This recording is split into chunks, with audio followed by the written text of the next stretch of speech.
ஸ்ரீ குருப்யோ நமஹ. ஹரிஹி ஓம்.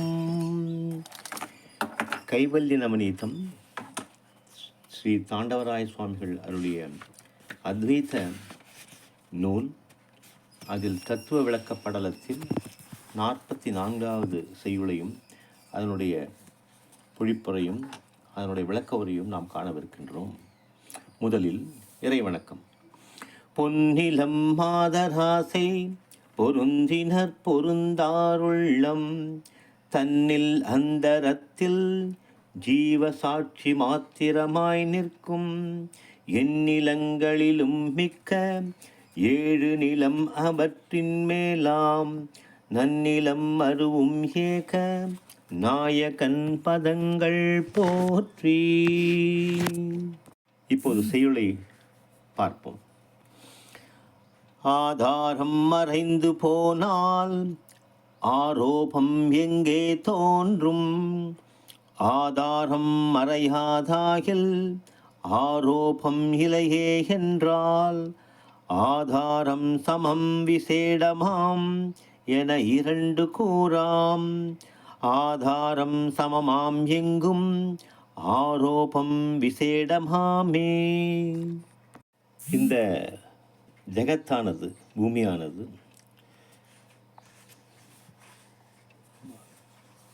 தாமச குணத்தினால் ஏற்பட்ட ஆரோபம், அத்தியாசம், அத்தியாரோபம், விக்ஷேபம் என்ற பல காரணங்களினால் ஏற்பட்ட ஒரு மாயை என்பதை குரு சிஷ்யனுக்கு மேலும் உபதேசிக்க தொடங்குகின்றார். ஸோ இந்த செய்யுளின் பொழிப்புரையை தமிழ் இப்போது காண்போம்.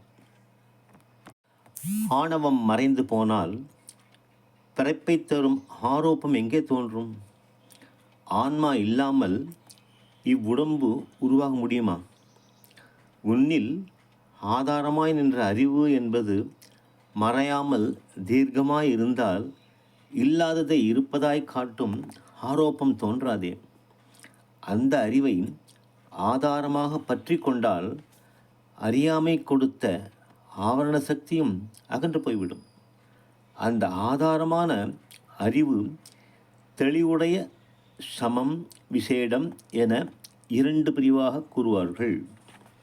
இதில் இருப்பதை இருப்பதாக காட்டுவதும் அறிவுதான், இல்லாத பொருளாக காட்டுவதும் அறிவுதான். உள்ளதை உள்ளபடி காட்டும் அறிவு சமமாம், வேறாக காட்டும் அறிவு விசேடமாம். இதை ஆங்கிலத்தில் மொழிபெயர்த்து விளக்க உரையை அளிக்க கேட்கலாம். ஆங்கில மொழிபெயர்ப்பை பார்ப்பதற்கு முன்னால் இந்த தமிழ் வரக்கூடிய சில பதங்களை நாம் மேலும் ஊன்றி கவனித்து அதனுடைய பொருளை புரிந்து கொண்டோமானால் பொழிப்புரை ஆங்கிலத்திலும் தமிழிலும் நாம் கண்டதை நன்றாக புரிந்து கொள்ளலாம். ஆதாரம் மறைந்து போனால் என்றால் அடர்ந்த இருளில் கயிறு போல ஆதாரமான பிரம்மம் தோன்றாமல் மறைந்து போனால் என்று அர்த்தம் கொள்ள வேண்டும். ஆரோப்பம் எங்கே தோன்றும் என்றால் கற்பிதமான பாம்பு, அந்த கயிற்றின் மேல் நாம் ஒக்கும் பாம்பு, கற்பிதமான உலகம் எங்கே தோன்றும்? பாம்பை உலகமாகவும் கயிற்றை பிரம்மமாகவும் கொள்கிறார்கள். ஸோ பிரம்மம் ஆதாரமாகவும் பாம்பு ஆரோபமாகவும் கொள்ளப்படுகிறது. இந்த ஆதாரம் ஆரோபம் இரண்டுமே தூய ஒளியிலோ தூய இருட்டிலோ காணப்படுவது அல்ல. இரண்டும் கெட்டான் என்று சொல்லக்கூடிய ஒரு ஒளியும் ஒளியற்ற நிலையிலுமே கண் பார்ப்பதற்கு அஞ்ஞானிகளுக்கு வித்தியாசமாக தோன்றுகின்றது. அவருடைய ஆணவத்தினால் சேர்க்கப்பட்ட சித்தில் உள்ள நினைவுகள் ஒரு தவறான ஒரு கற்பனையை ஏற்படுத்துகின்றது. இதை குறித்து தான் இந்த செய்யுளில் ஸ்ரீ சுவாமிகள் விளக்க முயன்று பார்க்கின்றார். தற்போது நம்ம ஆங்கிலத்தினுடைய மொழிபெயர்ப்பை பார்க்கலாம். This verse again brings out a couple of Vedantic terminologies,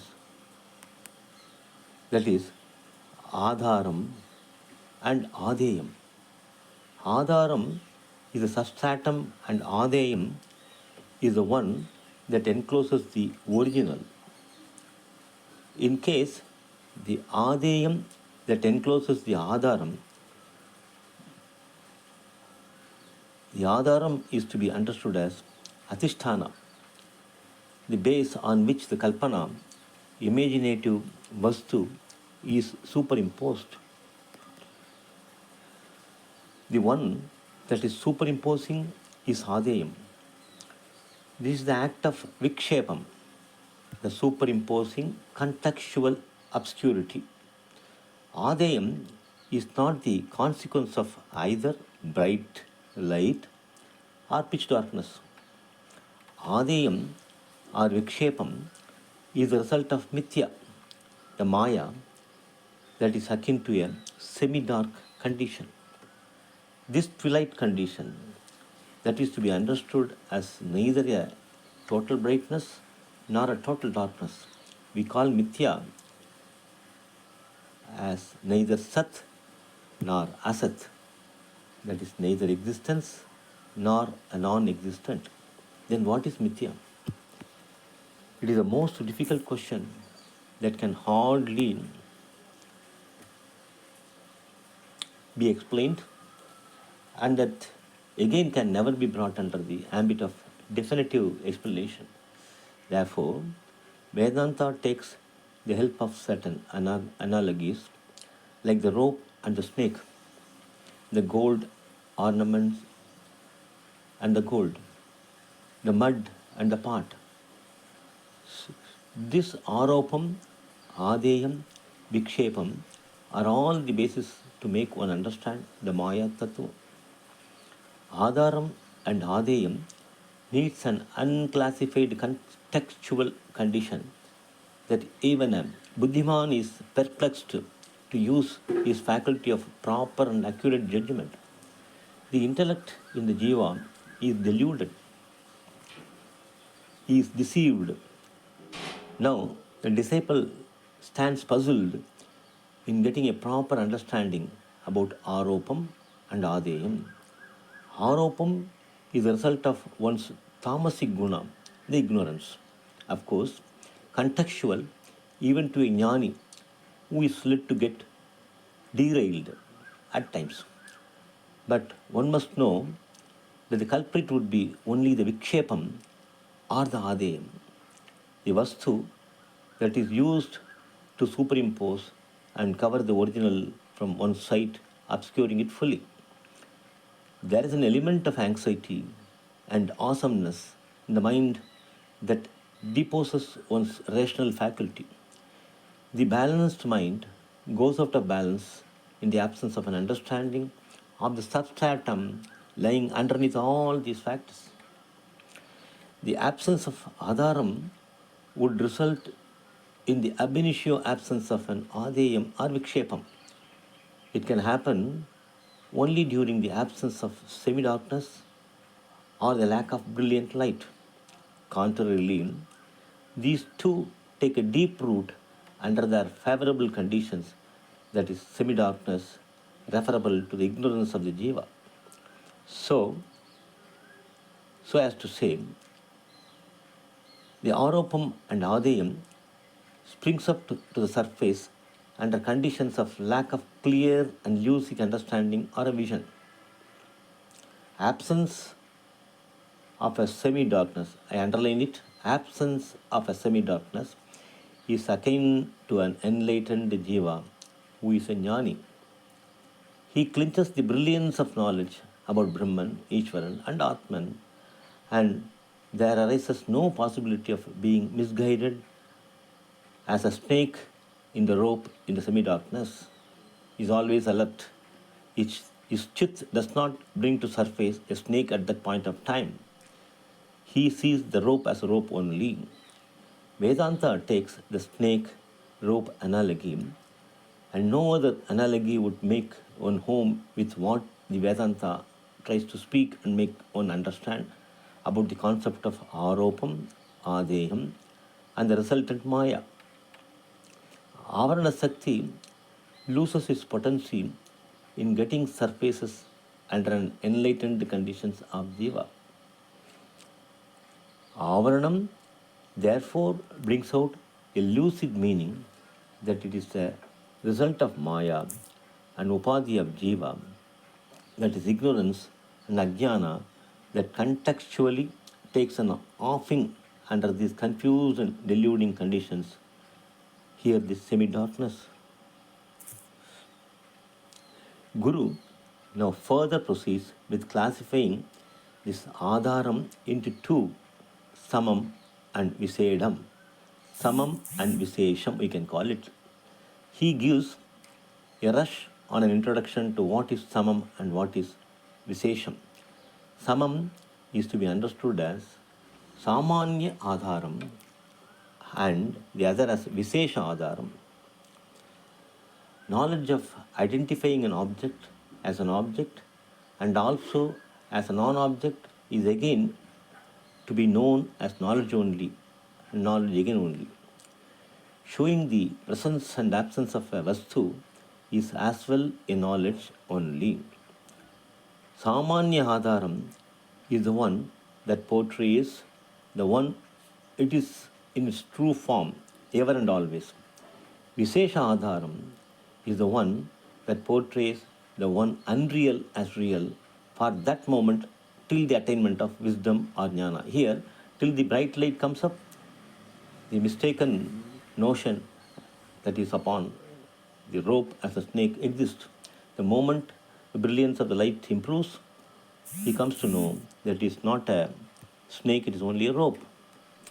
To visualize and understand Brahman as the Jagat, the universe is Maya and this is Visesha Adharam in true Vedantic understanding. Brahman here is Adharam and universe is Adeyam, the Mithya and Maya. Similarly, understanding the physical body only as Atman is again the result of Ajnana. This also falls under Visesha Adharam. Atman here is Adharam and body here is Adeyam. Samanya Adharam is the one that facilitates the Jiva to see Brahman as Brahman only and not as universe or Jagat. The Guru explained that there are two moments when the substratum, the Adhisthana, appears different. They are Samanya Adharam and Visesha Adharam. Samanya Adharam is eternal and pervasive and Visesha Adharam is momentary, short-lived and kalpitam, an imagination of a confused state of mind that is unrealized jiva. So, the rope which appears like a snake during twilight is Visesha Adharam, known as Aropam, and is momentary. Once the truth is known, the Aropam goes away, the substratum which is eternal is Samam Adharam.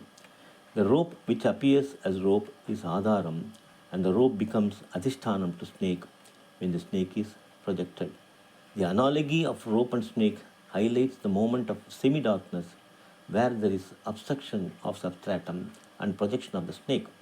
No other analogy would befit enough to make the sadhaka home with the highly Vedantic principle. If we give situational change and if we take absolute darkness, the rope is invisible. The rope being the substratum becomes invisible, and so there is no question of adhyaropam and projection of the snake is never there. If we take the daylight, when the rope is absolutely visible, no need for any imagination and no snake is seen there.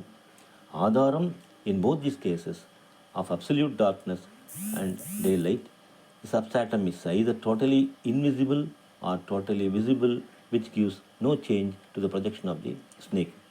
The disciple said that there can never be avaranam and vikshepam in both cases, total darkness and the brilliant light situations. Adharam marayum enralum marayadagilum Aropam enge pogum is the question. So we understand that a semi-darkness situation is a must to explain this analogy. Guru explained that there are two moments when substratum appears different. They are Samanya Adharam and Visesha Adharam. Samanya Adharam is eternal and pervasive, and Vishesha Adharam is momentary, short-lived, and Kalpitam again. So the rope which appears like a snake during the twilight is Vishesha Adharam, known as Aropam, and is momentary. When the truth is known, the Aropam gets away. The substratum, which is eternal as Adharam, Samanya Adharam. The rope which appears as rope is Adharam, and rope becomes Adhishthanam to snake when the snake is projected. Now let us go to the substance of this analogy.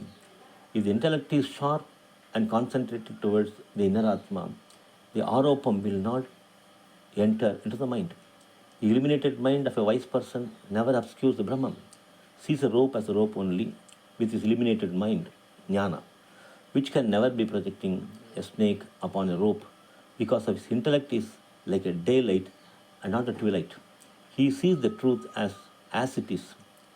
The intellect or the vrittis is responsible for hiding that which is there, the substratum which lies underneath, and projecting that which is not there as a snake. For example, it has been taken. So a wise one uses the same intellect and will not have Aropam, says the Guru. This may be a lengthy explanation, but one has to focus his mind to understand these concepts, which are the basic thieves of taking away one's mind and projecting the delusive world as a real one. Thank you for now. We'll proceed.